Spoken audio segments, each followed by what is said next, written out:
আজকে আমরা আলোচনা করব জাভাস্ক্রিপ্টের অ্যাসাইনমেন্ট অপারেটর নিয়ে। জাভাস্ক্রিপ্টে অনেক ধরনের অ্যাসাইনমেন্ট অপারেটর আছে, বাট আমরা আজকে শিখব যেগুলো আমরা সচরাচর কোডে ইউজ করব সেগুলাই। তো অলরেডি কিন্তু আপনারা একটা অ্যাসাইনমেন্ট অপারেটরের সাথে পরিচিত হয়ে গেছেন, সেটা হচ্ছে এটা লেট ভ্যার ইকুয়াল দিয়ে আমরা যে কোনো ভ্যারিয়েবল বা ভ্যালু অ্যাসাইন করছি, var1 আমরা যেই ভ্যালু অ্যাসাইন করছিলাম ইকুয়াল দিয়ে, এই ইকুয়ালটাই একটা অ্যাসাইনমেন্ট অপারেটর। এই অ্যাসাইনমেন্ট অপারেটরের কাজ হচ্ছে কোনো একটা ভ্যালু অ্যাসাইন করে দেওয়া। লাইক এই ভ্যারিয়েবলটার নাম হচ্ছে var1, এখানে আমরা এই 34 ভ্যালুটা অ্যাসাইন করে দিলাম। ঠিক একইভাবে আরও কিছু অপারেটর আছে, যেমন একটা হচ্ছে প্লাস ইকুয়াল। তো প্লাস ইকুয়ালটা কি করে, সাপোজ এই ভ্যারিয়েবল 1টাকে ইউজ করবো আমরা, var1 প্লাস তারপরে দেব ইকুয়াল সাইন।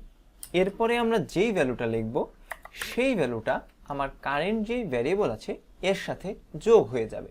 অর্থাৎ এই লাইনটাকে যদি আমি একটু ভেঙে এখানে কমেন্ট করে লিখি, এই লাইনটা আসলে কীভাবে কাজ করবে। সাপোজ আমরা এখানে ভ্যারিয়েবলটা নিয়েছি var1, অর্থাৎ var1 ইকুয়াল টু হবে var1 প্লাস 6। অর্থাৎ এখানে দেখেন শুরুতেও var1 এর যে প্রিভিয়াস ভ্যালুটা আছে সেই ভ্যালুটা আনবে এবং তার সাথে আমরা রাইট সাইডে যেই ভ্যালুটা লিখব সেই ভ্যালুটা যোগ করবে।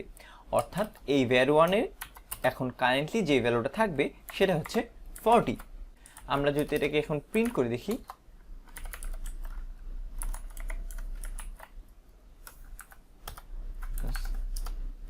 দেখেন 34 এর সাথে 6 যোগ হয়ে গেছে। তো এটার কাজটাই হচ্ছে প্রিভিয়াস ভ্যালুর সাথে নতুন ভ্যালু অ্যাড করা। এরপরে আমরা যেটা দেখব সেটা হলো মাইনাস ইকুয়াল, যেটাকে আমরা বলতে পারি। সেটা কিভাবে কাজ করে দেখেন, ঠিক একইভাবে var1 এর ভিতরে আমরা কাজ করব।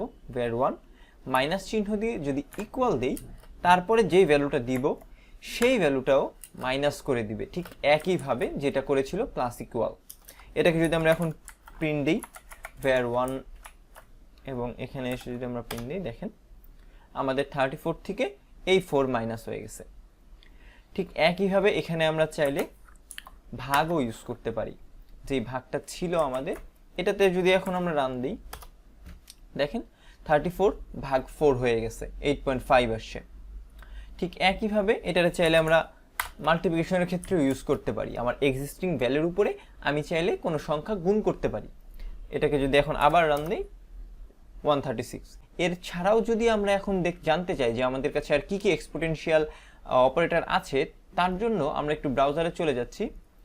এখানে যে আমরা লিখব w3 school জাভাস্ক্রিপ্ট লেখার পরে দেখেন প্রথমেই আমাদের এই ইউআরএলটা চলে আসলো। এখানে এখানে যাওয়ার পরেই আমরা দেখতে পারবো লেফট সাইডে যদি একটু নিচের দিকে আসেন, জেএস অ্যাসাইনমেন্ট, দেখেন এখানে যাওয়ার পরেই বলা আছে যে কি কি অ্যাভেলেবল আমার। তো আমরা এই 5টা শিখলাম, 1 2 3 4 5, এই 5টা শিখলাম। ঠিক একইভাবে দেখেন মডিউলটাও আমরা ইউজ করতে পারতাম। আর এই যে এই অ্যারো চিহ্নর যেগুলো দেখছেন এগুলো হচ্ছে বিট ওয়াইজ অপারেটর। এইগুলো আসলে আমরা কোডে খুব বেশি ইউজ করি না, এইগুলা যদি পরবর্তীতে আমাদের কখনো লাগে তখন আমরা শিখে নিতে পারবো। আর যদি আপনাদের ইচ্ছা থাকে এগুলো সম্পর্কে জানার, আমি বলবো আপনারা এখানে এসে এগুলো নিয়ে একটু দেখতে পারেন, গুগল করেও দেখতে পারেন। তো আজকের ভিডিওটা এই পর্যন্তই, সবাইকে ধন্যবাদ।